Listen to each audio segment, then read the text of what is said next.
Repping moves hundreds of times on an unresisting opponent is a giant waste of time. Why?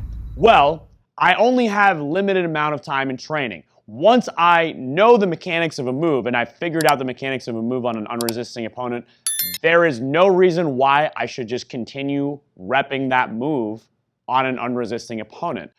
If you're repping something on an unresisting opponent, it's because you just learned something that you want to implement and start figuring out how it works. But that's not going to train you to do that move against somebody applying live resistance. And ultimately, that's the goal of Jiu-Jitsu. So if I rep an armbar 20 times and I reasonably understand the mechanics of how to do the armbar, now I should go into live training and try to implement the armbar. Doing another 500 reps of that armbar on a grappling dummy or on an unresisting training partner doesn't make a lot of sense unless I specifically know what I'm trying to improve. And you're probably not going to, well, you're definitely not going to need 500 reps for that. If you're trying to improve, the positioning of your leg in some way or the positioning of how you're gripping the arm, that's only going to take you a few dozen reps at most. It's not going to take you hundreds. So spending an hour or two on a grappling dummy just constantly repping the same thing, it's not useful if you have access to people that you can roll live with. Now, if you're in an area with no jiu-jitsu and all you have is a grappling dummy, that's tough, okay? You're probably going to have to rely on that kind of training.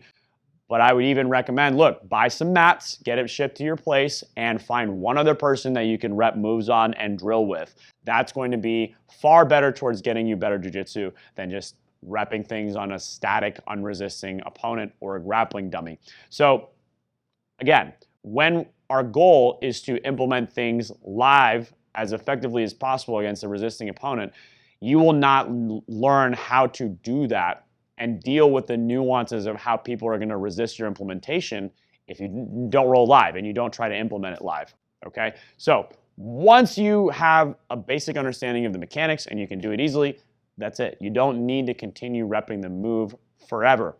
You can just go in and do it in live rolling. That's a far better use of your time. Even a flow roll, even doing it in a flow roll is a much better use of your time than just doing it on a static, unresisting opponent. So again, we have limited time, guys. Make sure you use it wisely. Thanks a lot for watching. Make sure you share this video. Make sure you smash that thumbs up button if you like the content that we produce. Make sure you're subscribed to the channel if you're new. Click that notification bell. Also, check us out on Rumble. Thanks a lot, guys. We'll see you next time.